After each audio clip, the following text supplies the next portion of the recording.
Good afternoon all of you guys. आज हम बात करने वाले हैं, today we will talk about fire prevention studies. जैसा आप जानते हैं कि हमारी videos fire safety and preparedness पे पार्ट 1 पार्ट 2 पे कंटिन्यू हम वीडियो रिकॉर्ड कर रहे हैं, और पार्ट 1 पार्ट 2 जो कि कंप्लीट हो चुका है फायर एंड सेफ्टी प्रिपेयर्डनेस पे।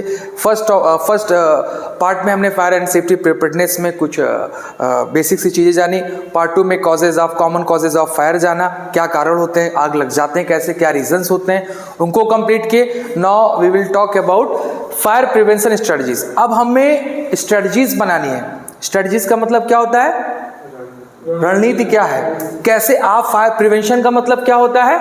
रोकथाम कैसे करते हैं किस चीज की? फायर अगर लगती है, आग लग जाती है तो कैसे रोकथाम करेंगे? How to protect the people from the fire, कैसे लोगों को प्रोटेक्ट करेंगे फायर से, कैसे जान माल की सुरक्षा करेंगे, कैसे रोकथाम करेंगे, उसकी स्ट्रेटजीज क्या है, क्या रणनीति बनाए हैं आप? कुछ बनाए हैं कि सीधा मतलब वर्क प्लेस पे काम ही करने जा रहे हैं?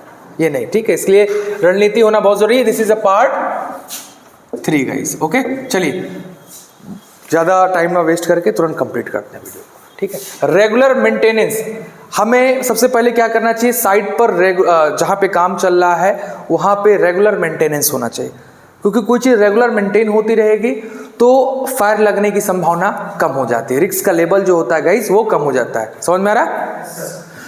Inspect and maintain electrical system, हमें क्या करना है? इंस्पेक्ट करना है। इंस्पेक्ट का मतलब निरीक्षण करना है। किस चीज का? मेंटेन इलेक्ट्रिकल सिस्टम, हमें इलेक्ट्रिकल सिस्टम को उसका निरीक्षण करना है, उसके बाद में इलेक्ट्रिकल सिस्टम को हमें मेंटेन करना है, उसके चीज़ों के बारे में देख रेख करना है, और यदि कोई कमी नज़र आ रही है तो you have to short out that things, उस चीज़ को आपको ख़त्म करना है, ठीक है। ये आपकी जिम्मेदारी।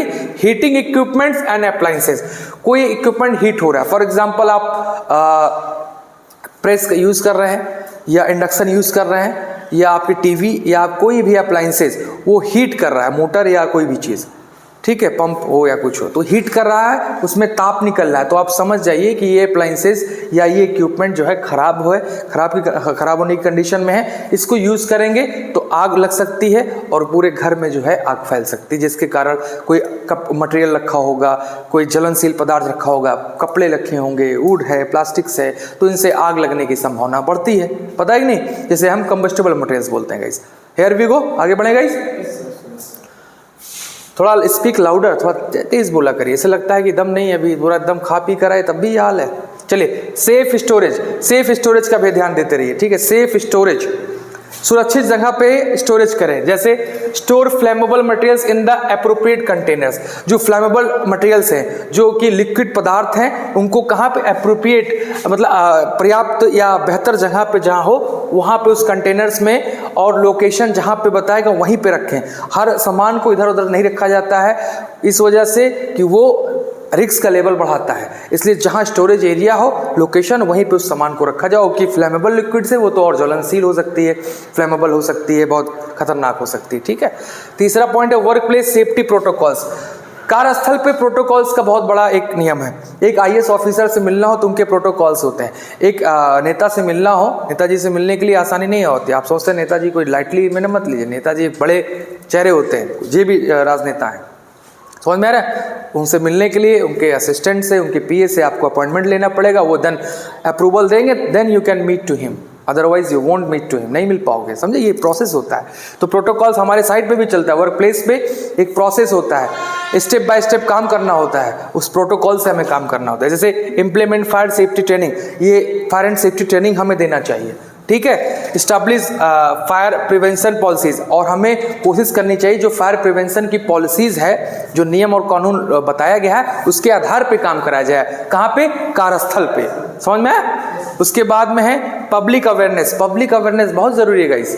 हमें लोगों को जागरूक करने की ज़रूरत है, हमें उनको समझाने की ज़रूरत है कि पब्लिकली उनको एक एक लोग को बैठाकर इंडक्शन ट्रेनिंग के दौरान, टूल बॉक्स ट्रेनिंग दौरान उनको एजुकेट करिए, उनको समझाइए फायर हजार्ड्स के बारे में, उसकी प्रिवेंशन, उसकी टेक्निक्स के बारे में कि फायर कैसे खतरा पैदा कर सकता है, कैसे हमें आपको नुकसान पहुंचा सकता है, हमारे जान को, हमारे माल को, दोनों का हार्म पहुंचा सकता है, और उसकी टेक्निक्स को कैसे उसको रोकथाम करते हैं उस टेक्निक्स को समझाइए, उनको पास मेथड बताइए, उनको एक्सटिंग्विशर चलाना सिखाइए, उनको फायर हाइड्रेंट बताइए क्या है फायर हाइड्रेंट, स्प्रिंकलर सिस्टम क्या है उसको बताइए, उनको प्रिकॉशंस लेना बताइए, उनको सेफ एवेक्यूएशन पे कैसे जाना है, असेंबली पॉइंट पे कब आना है, इन सारी चीज़ों के बारे में you have to aware to all public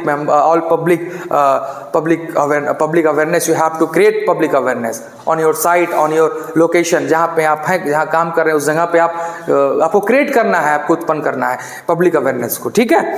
and last is that fire resistant materials. Fire resistant materials क्या है? फायर रेजिस्टेंट मटेरियल्स यही है, ब्रिक्स। अब भाई आपके जैसे ईट हो गए, use fire resistant construction materials where possible, अगर पॉसिबल हो तो ईट समझते हैं ना, ईंटे, वो फायर रेजिस्टेंस है, आग नहीं लगेगी। स्टोन, पत्थर, ऐसे ऐसे और भी सामान है, स्टोन है, पत्थर है, प्लास्टिक वो है, सॉरी स्टोन है, ब्रिक्स है, कुछ ऐसे ऐसे और भी चीज़ें हैं जो सीमेंट यू कैन से, मतलब हाँ, ये सब चीज़ें क्या है, फायर रेजिस्टेंस है, इसमें आग लगने की चांसेस नहीं हो सकते हैं।